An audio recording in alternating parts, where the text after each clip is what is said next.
Salam jemaat Tuhan. Jumpa lagi dengan saya Lomi Here dalam acara Life of Revival. Renungan firman Tuhan yang akan kita belajar pada kesempatan ini adalah kita membacanya dari 1 Korintus 15 ayat yang ke-19. Jikalau kita hanya dalam hidup ini saja menaruh pengharapan pada Kristus, maka kita adalah orang-orang yang paling malang dari segala manusia.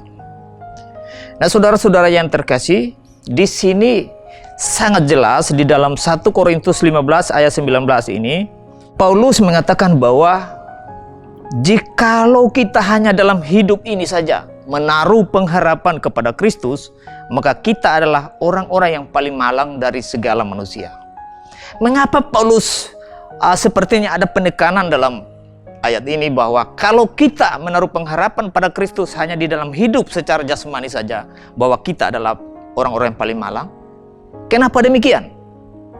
Hal yang pertama adalah bahwa jika kita berpusat atau orientasi hidup kita hanya pada hidup secara jasmani saja, maka sudah tentu itu adalah sia-sia. Kenapa sia-sia? Karena tentu bahwa kehidupan atau hidup jasmani ini yang menjadi prioritas kita, itu tidak akan membawa keselamatan bagi jiwa kita. Itu akan membawa kebinasaan. Saudara-saudara, memang tidak luput dari hal-hal seperti ini yang dialami atau yang dilakukan atau yang diprioritaskan oleh orang-orang Kristen. Bukan saja mereka adalah jemaat atau orang awam, tetapi adalah mereka-mereka yang adalah mengaku yang menjadi hamba Tuhan, orang-orang yang melayani di dalam gereja, hanya berpusat pada hidup jasmani ini saja. Mereka selalu mengajar bahwa mari kita percaya kepada Kristus supaya kita kaya secara jasmani, supaya kita sembuh dari sakit penyakit secara jasmani, dan lain-lain sebagainya. Justru itulah Paulus memberikan penekanan di sini bahwa jika kita hanya mengharapkan Kristus, hanya percaya pada Kristus demi hidup jasmani ini saja, itu adalah sesuatu yang malang bagi kehidupan kita. Itu hal pertama. Dan hal yang kedua, supaya kita tidak sia-sia, kita harus percaya kepada Dia sebagai Tuhan dan Juru Selamat kita. Kita adalah manusia berdosa yang harus binasa, masuk neraka. Tetapi Kristus datang ke dunia, menjelma jadi manusia. Dia mati di kayu salib untuk menggantikan kematian kita dari dosa itu. Itulah alasannya, supaya hidup kita tidak sia-sia, hidup kita tidak binasa, kita harus menerima Kristus sebagai Tuhan dan Juru Selamat. Itu hal poin kedua bagi kita. Itu sangat penting. Jadi kita perlu ingat bahwa hal utama dan yang paling pertama yang menjadi orientasi kita, prioritas kita adalah beriman, menerima Yesus sebagai Tuhan dan Juru Selamat. Supaya ketika kita pindah dari sini, kita punya tempat di surga bersama-sama dengan Kristus.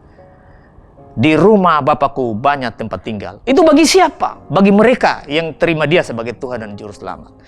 Tanpa Juru Selamat, tanpa kau beriman pada Kristus sebagai Tuhan dan Juru Selamat, hidupmu akan sia-sia seperti ayat kita tadi.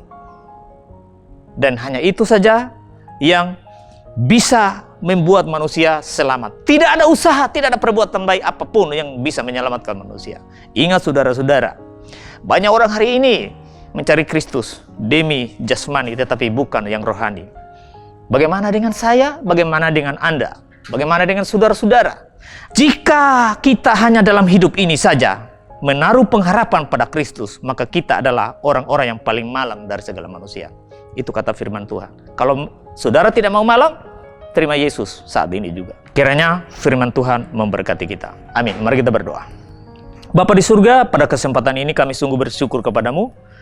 Ketika ada kesempatan, waktu yang indah yang Kau berikan bagi kami, terkhusus napas kehidupan.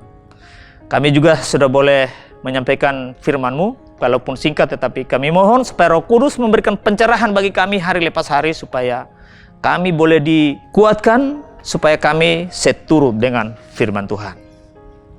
Di dalam nama Yesus, kami berdoa kepada Bapa di surga. Amin. Jemaat Tuhan, mari jadikan firman Tuhan sebagai pelita dan terang bagi jalan hidup kita. Salam.